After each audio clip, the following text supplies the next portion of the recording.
பிரதோஷம் என்பது இரண்டு சொற்களின் கலவையாகும். பிர அதாவது நீக்குதல் மற்றும் தோஷம் அதாவது பாவம்.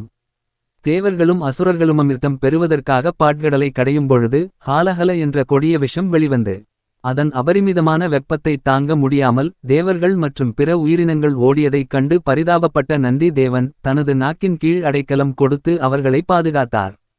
பின்னர் சிவபெருமான் ஹாலஹாலத்தை விழுங்கி அதை தனது தொண்டையில் வைத்துக்கொண்டு உலகம் முழுவதையும் பாதுகாத்தார். இந்த நிகழ்வு நடந்தது பிரதோஷ நாளில். அதனால்தான் நந்தி மற்றும் சிவபெருமானை பிரதோஷம் அன்று வழிபடுகிறார்கள். பிரதோஷம் என்பது இரண்டு சொற்களின் கலவையாகும். பிர அதாவது நீக்குதல் மற்றும் தோஷம் அதாவது பாவம்.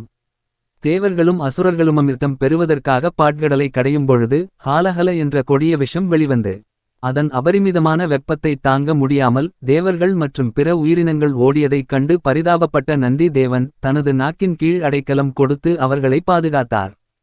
பின்னர் சிவபெருமான் ஹாலஹாலத்தை விழுங்கி அதை தனது தொண்டையில் வைத்துக்கொண்டு உலகம் முழுவதையும் பாதுகாத்தார். இந்த நிகழ்வு நடந்தது பிரதோஷ நாளில். அதனால்தான் நந்தி மற்றும் சிவபெருமானை பிரதோஷம் அன்று வழிபடுகிறார்கள்.